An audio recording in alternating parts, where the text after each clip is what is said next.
तं पत्नीभिरनु गच्छेम देवाः पुत्रे भ्रातृभिरुतवा हिरण्यैः नाकं कृपणानाः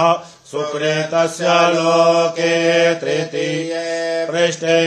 अधिरोचने दिवः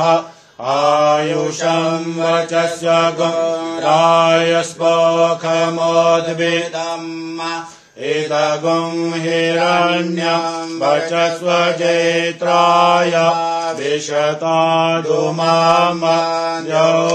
शान्तिरन्तरिक्षगुणशान्तिः पृथिवी शान्तिरापः शान्तिरोक्षदयः शान्तिः वनस्पतयः शान्तिर्विश्वे देवाः शान्तिर्ब्रह्म शान्तिः सर्वगुणशान्तिः शान्तिरेव शान्तिः सामा शान्तिरेति यतो यतः समीहसे ततो नो अभयं कुरु शन्नः कुरु प्रजाभ्यो भयन्नः पशुभ्यः ॐ शान्तिः शान्तिः शान्तिः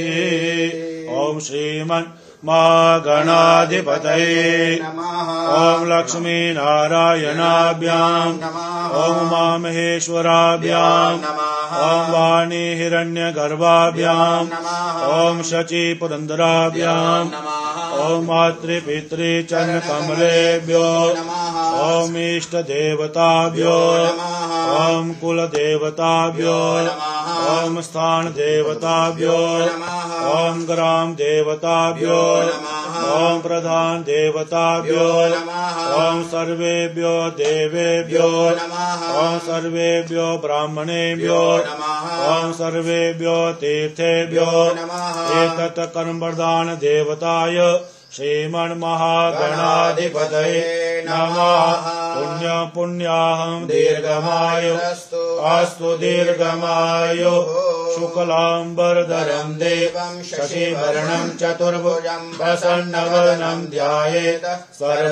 सर्वविघ्नोपशान्तये मंगलं भगवान् विष्णु मंगलं गरुडध्वज मंगलं पुंडरीकाक्ष मंगलाय तनोहरि सर्वमंगल मांगल्ये शिवे सर्वार्थ साधिके शरण्ये त्र्यंबके गौरी नारायणी